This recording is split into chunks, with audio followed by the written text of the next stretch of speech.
Hey guys, I want to start off the show by thanking you very sincerely for watching our show.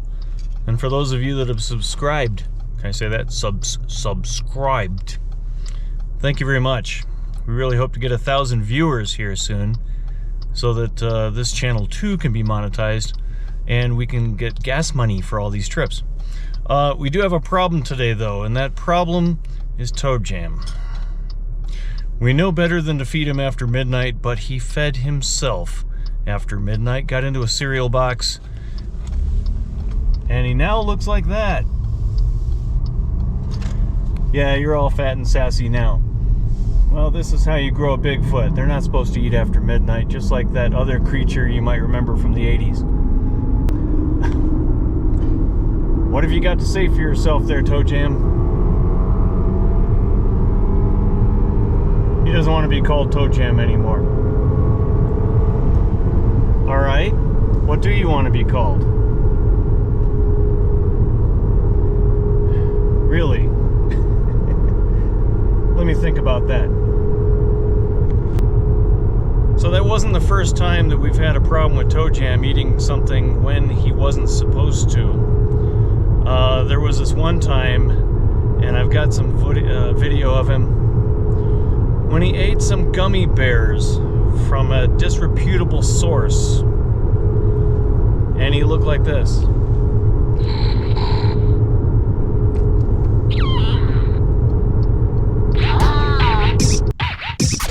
We are here at the Guernsey Ruts of Wyoming, and what are just some ruts through some rocks, right?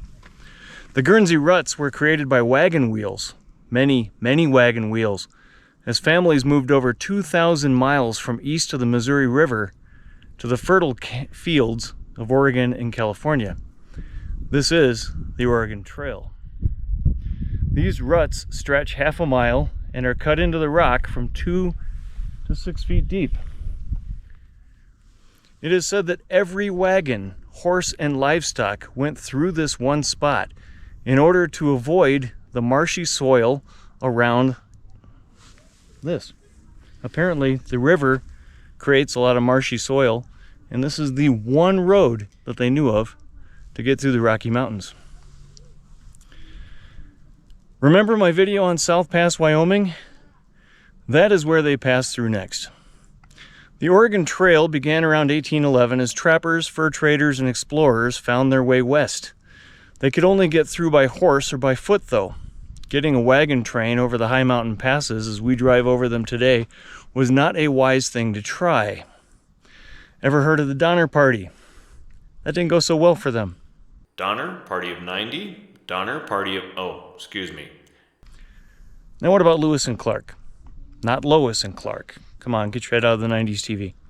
Lewis and Clark claimed that they had found a route through the Rocky Mountains in 1804 and again in 1806. But their paths proved impossible for the prairie schooners used by most migrants. Over 400,000 settlers, miners, farmers, ranchers, and businessmen passed this way, right here, on the way to fulfill their destiny. 400,000.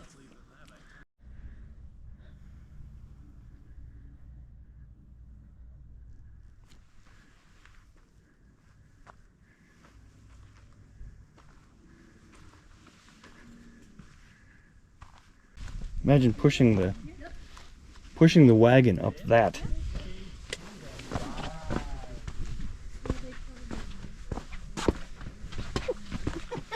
Almost didn't do that right. Gwen's back here tripping. She be tripping.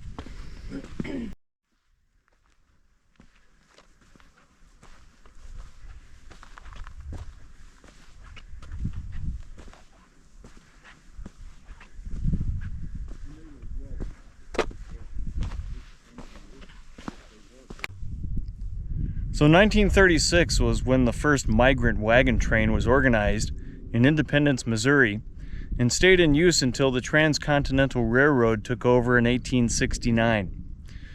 Here's a shout out to Fort Kearney for equipping most of the travelers that came this way, because the people would join up at the Missouri River through many different avenues, cross the Missouri River, and then find their way to Fort Kearney, which was kind of the starting point where they would all funnel along the same route to get to Oregon. So what does this mean to you? Well, nothing, because it was so long ago, right? Well, let's think about that. Could you possibly be related to the fine folk who passed this way? If they had died, the ones who crossed this trail right here, would you have been born? That's just something to ponder in this quiet place.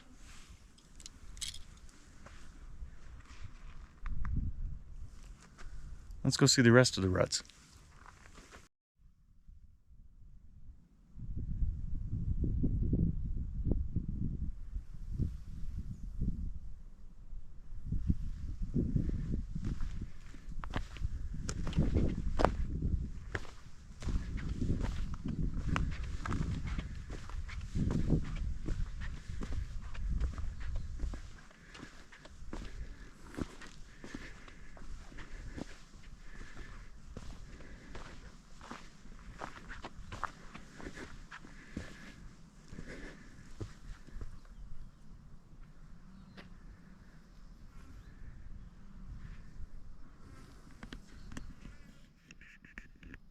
So I kind of have to wonder how many horses broke a leg on this trail. Are there bones along the sides here? How many horses threw a shoe? Had to be reshoed on the spot. How many wagons broke their wheels and left the wheels here somewhere in these hills?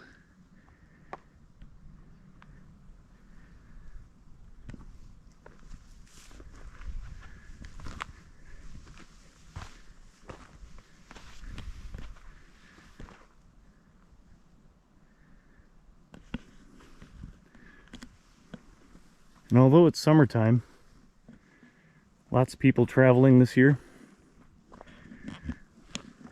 this little lady and I have it to ourselves. It is a quiet place. What do you think?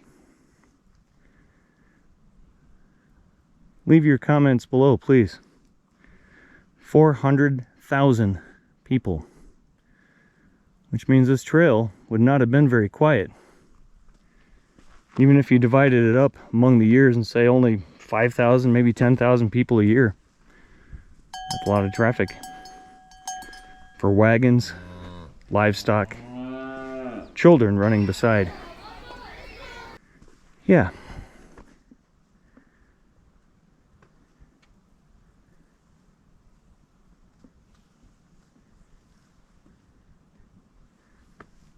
Over the hill is the town of Guernsey.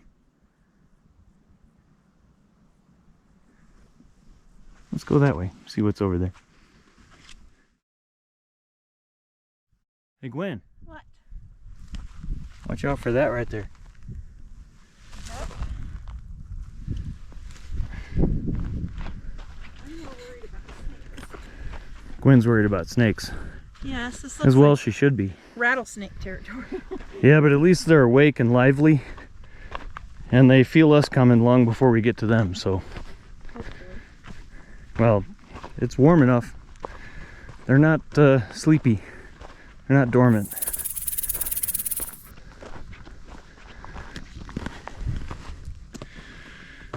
So I wanted to get out Simone the Sassy drone for you. I thought it'd be a cool idea. Fly her up there and get a view of all the ruts in case we're missing some. But this thing on the hill right over there would be the reason why I cannot do that. I'm in Class D airspace, low altitude flights only, and you need permission. And there's about 9 restrictions on it right now. So I don't think we'll be getting out the drone. But this is good enough. You can hear the cicadas down there.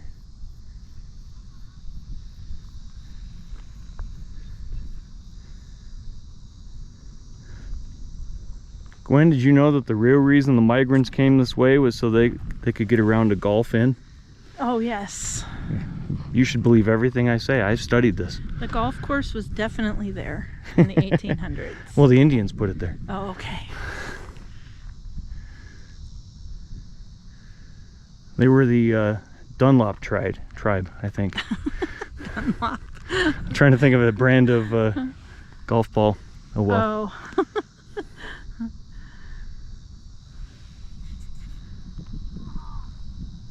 Oh, not a happy camper over there. Someone just missed. He's mad. That's why I don't play golf. I don't need reasons to get mad. I like to not be mad. Mad's just not my thing.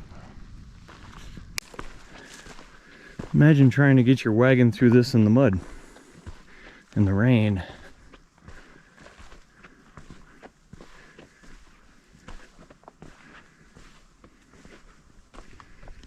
Imagine your wagon wheel getting stuck in there.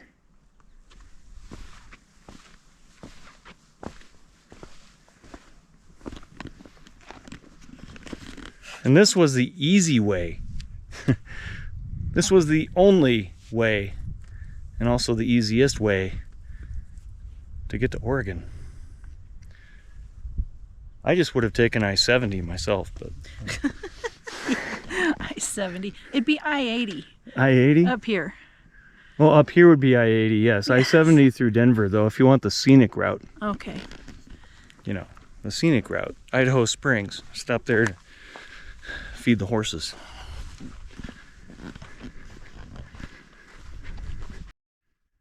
So, Gwen, why do people on YouTube always try to get people to subscribe? Because if we get 1,000 subscribers, we'll go, what is it called? Monetized. Has something to do with money, so it's monetized. And we can actually make some money to pay for our gas. We're out adventuring no matter what, but it'd be nice to have a little contribution to the gas and snacks. Yeah, especially with gas approaching $4 a gallon. Yes. And we're in Wyoming. We live in Colorado. You do the math. But anyway, whether you subscribe or not, I'm not gonna not like you if you don't. But I will say thanks for watching. Yes, thanks for watching. So, you know you can't stay sitting up there anymore, right? I mean, you're just gonna fall off. We're gonna have to get you a child seat or something. And no more meals after midnight. Stay out of the cupboard.